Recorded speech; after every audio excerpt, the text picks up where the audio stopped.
95% of biotechnology graduates, postgraduates, and PhD always say, my dream is to go into biotech research. It is not their fault. Research is actually exciting. And at the same time, most people don't have any idea about what is research. So in today's video, we're going to talk about biological research, past, present, and future, and how to find out if you are built for it or not. So today, I'm not just going to take you through the entire history of what exactly happened. You know it already very well. I'm just going to show you a pattern and how to ride this pattern and build a wave of growth for yourself in this industry. When you are studying, you always feel that research is something I want to do. I want to become a scientist. If you ask 100% of the scientists, how is biological research? They'll be like, I wish there was something better. The reason is not that biological research is bad or it sucks. The reason is biological research has been historically slow or different than how other fields move. It is slow, and that is what bores most of the scientists who want to live in a fast-moving world. But thankfully, biological research now is in a revolution mode. We'll come to that also. But let us first dive back or go back in the time machine into the 1920s and look at biological research. So anybody who was studying biology then was basically trying to read a book which they didn't understand. So mostly biological research was always in the observation mode. So what researchers used to do is observe, classify, catalog living organisms, and that's what we call it as taxonomy, right? I'm sure you all have studied taxonomy. So it was boring, it was slow, and it was very much based on observation. The key development during that period was always about discovery. It was always about traits. Biological traits are passing on from one organism to the other organisms. That's where the Mendel theory comes into picture. And the Griffith transformation experiment is there. It was later confirmed by Avery in 1914. So basically, we understood that proteins don't transition or transfer the traits from one organism to other. It is the genes and the DNA. So most of the basic understanding was there. But then comes 1950s and 60s, and that is the era of molecular revolution. So observation mode, we got into the molecular observation mode. From the broad observation mode, we started looking at molecular level, and that is where we have Watson and Crick in 1953, discovery of DNA's double helix, which fundamentally changed the understanding of biology. Now, this is all purely historic. I'm sure you already know, but please observe the transformation. What was just a cataloging of organisms, now we are looking at the molecular side of it, right? Now, what happens in the 1970s? We are looking at recombinant DNA and the birth of real biotechnology in this world. The invention of restriction enzyme and recombinant DNA technology in the early 70s by Boyer, Cohen, and Berg, it gave the scientists ability to cut, paste, and manipulate DNA. This was the first time it was done. So what was something unheard of 50 years ago was now being cut, paste, and modified as recombinant DNA. So what was impossible was happening, and everybody felt that we are living in the future. Editing a DNA or cutting a DNA is the future. But that was just the tip of the iceberg. Human insulin, generation of human insulin, synthesis of human insulin from bacteria. That was the commercial success of biotech, and that led to the launch of so many companies. But did we stop there? No. So from the observation mode to the molecular revolution mode, now we get into the 1990s, where the birth of Bioinformatics Human Genome Project, which was launched in 1990, it was like the moon landing of biotech sector. In biology, for the first time, we became a data-driven science rather than just plain observation and cataloging of organism science. So we have traveled from taxonomy, now we are into the genomics side of human biology. Now, that attracted massive funding. The concept of omics, which is genomics, proteomics, metabolomics, studying entire systems rather than individual components. And this project was, by the way, completed in 2003. And in the year 2000, something more happened. So what was considered as the omics, the data, first time the biology was transitioned to a data-driven biology, was now transitioning into systems biology and high throughput everything. Yes, you heard me right.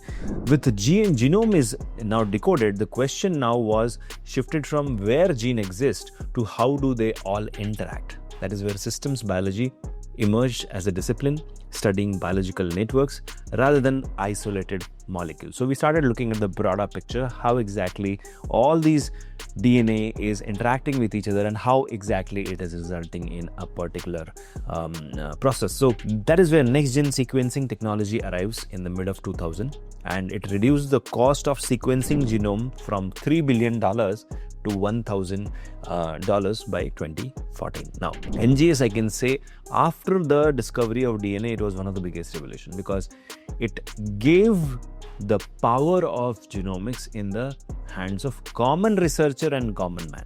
Diagnostics using NGS became the fashion. Bioinformatics truly started evolving and started becoming a core competency skill instead of a niche skill which was required by a few. Because now if you're doing research, you need to know bioinformatics. Now coming 2010 till present. So I told you about the past, now let's look at the present. Now why am I telling you all of this is because if you don't know the history, how it has transitioned, you will not believe in the future.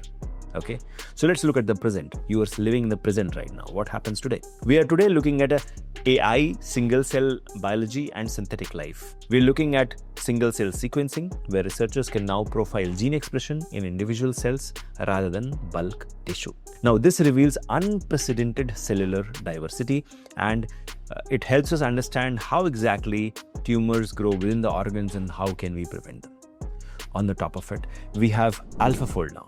So earlier, what would have taken 50 years of understanding is now getting compressed into a few hours. AlphaFold, which is DeepMind's AI, is solving the 50-year-old protein folding problem. We can now predict the 3D structure of protein with remarkable accuracy, and this single achievement has compressed decades of potential research into months. But please now look at all the discoveries, all the things which is happening right now in the present together.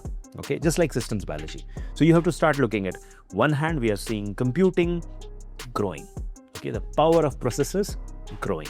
Second place, bioinformatics is getting clubbed with AI, and now that means with the power of higher computing, we can churn out better data conclusions. Now the world has moved towards extrapolation of data and then deciphering results for something which has never happened. So that is where AI comes into picture, and now on the top of it we have gene therapy coming in side by side. CRISPR is the fashion, gene therapy, just like how bioinformatics was once a $3 billion thing, which it used to cost $3 billion to sequence a genome, is now $1,000. Same way CRISPR, which is not mainstream today, will become mainstream in the future. For majority of the treatments, CRISPR is going to be the tool of choice. So for the majority of diseases, if CRISPR is going to become the tool of choice, definitely we are looking at an emergence of a new industry where AI, bioinformatics and CRISPR gets together. Now on the top of it, we are also seeing growth in synthetic biology. Now, this is something which most of us are missing. Researchers can design automatic, self-sustaining biological organs or systems which don't exist within the body, by the way, but they can do similar things or different things. For example, biological circuits, metabolic pathways, and even minimal synthetic cells from scratch. This is happening separately, while another field is also growing, which is spatial transcriptomics. Mapping gene expression across tissue geography, combining molecular biology with anatomical context. This is where spatial transcriptomics is coming into picture. Now, please look at all the 5 things which I just told you together. It gives you the clearer picture. So what we saw in last 100 years is going to pave the way, or is going to show us the future of human biological research. What used to be microscope now is AI, sequencers and CRISPR. What used to be organism and tissue analysis now is single cell and molecular analysis. What used to be pages of notes is today prototypes per experiment. What used to be years of finding is getting done in days. What used to be a single lab, now it is a global collaboration of scientists. What used to be individual scientists today is government combined with NGOs, venture capital and pharma. What used to be observation-based, category-based, taxonomy-based is now getting into coding, statistics and dry lab. So the whole world has shifted. Now, why are you watching this is because how the world will look when you pass out or when you will be 10 years from today. If you are prepared for that today, then you are the winner. Now, why do I say that? It is always good to be early into the market because then you become the specialist of the market. And just to give you an example, Biotecnika is launching Agentic AI in biology drug discovery training program in March. We are always early to the market. Nobody else has even started talking about it. We are doing research on that and we want our students to learn. So Agentic AI in biology, that's the next level. What you studied till now is AI in biology. The next is Agentic AI in biology, where you are not doing the experiment, you are instructing the agent and he's going to do the experiment in the dry lab. And then you replicate that in the wet lab, right? Third level will come in the future where it will be robotics AI, which also will come in the future. But for now, why this matters to biological education is because your biological education or degree's identity is based on research. So if you do not understand how the trend has changed, you will not believe that the trend is going to be different in the future. Today, still they teach you about microscopes and petri dishes, but did you realize that was 100 years ago what we used to do?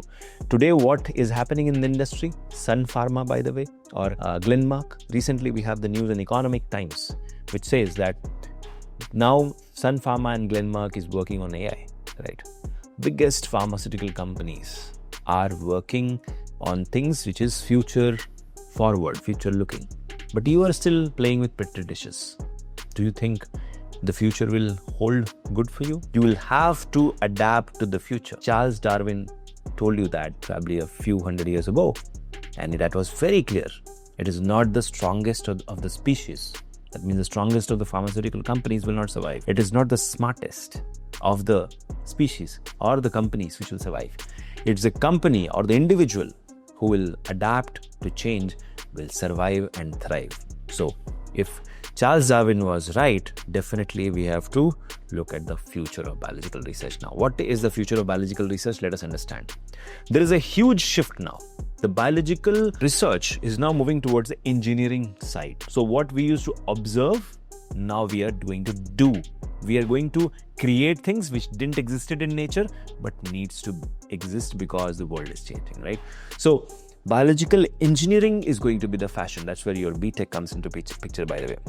So what you saw happening with bioinformatics, the same revolution, the genomics revolution, the similar revolution will come with AI becoming the central nervous system of biological research. Everything will be AI. AI designed drugs, AI foundation models for biology, autonomous laboratories, agentic AI and robotic AI, literature synthesis at scale. You don't have to go through research papers anymore. AI will do that. Radioactive, predictive and personalized nuclear medicine. All of this will come into picture. Polygenic risk scoring will become standard at birth. Multi-Omics health monitoring will be normal, the new normal. Cancer interception right at the birth will be possible, or during the lifetime. Liquid biopsies will be the fashion. Pharmacogenomics at scale will be the real world. CRISPR and gene therapy will become the new normal. For anything, the doctor will not suggest you a pill. Probably they'll go for a CRISPR gene editing solution. Germline gene editing will become fashion. Gene therapy for common diseases, moving beyond from inherited diseases conditions to diabetes, Alzheimer's through genetic interventions. Synthetic biology will create the new wave or new category of products. Biomanufacturing will replace petrochemical manufacturing. Cellular agriculture, living medicines, biosensors everywhere, DNA data storage, all of that will become a fashion. And each field which I just told you is going to be a $1 trillion industry of the future. You put your finger on any of this and you can be a senior scientist. All of this has not happened yet. The reason I told you the story about 100 years is because you can see the shift from petri dishes to computers, and from computers to synthesizing. Instead of discovering, we'll be synthesizing organisms. So the brain-computer interface is going to be reality. We are seeing that. Connectomics, you are connected to internet. Organoid as a research model instead of testing on animals. Psychiatric biology, all of that we're going to see. The microbiome will unlock the newer understanding of diseases. Climate biology is something which will grow. Research infrastructure will transform completely, and your degree is not preparing you for that.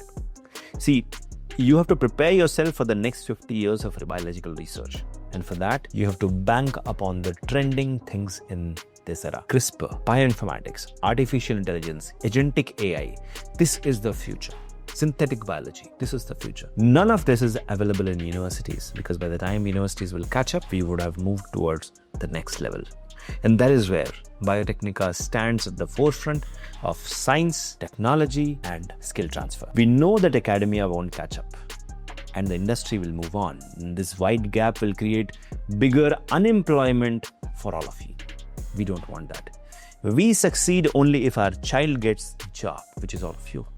So that is why Biotecnika has several learning modules, training programs, placement support, and everything in between.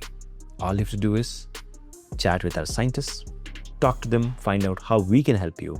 Reach out to our career counselors. You can dial our toll-free number 1-800-1200-1818, or reach out to me. My email ID is shekhar@biotechnika.org. Chat with us. We will show you the world which is going to be. And then you will learn skill set which will define the next generation of biological researchers. It is no longer bioinformatics also. We have moved beyond that.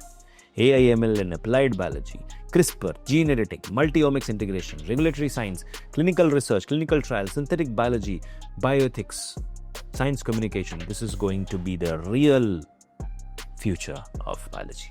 So biological research is undergoing a transformation. The history which I just told you makes it very clear. You have to change, or you have to be ready to change. Then only we all win. All the best.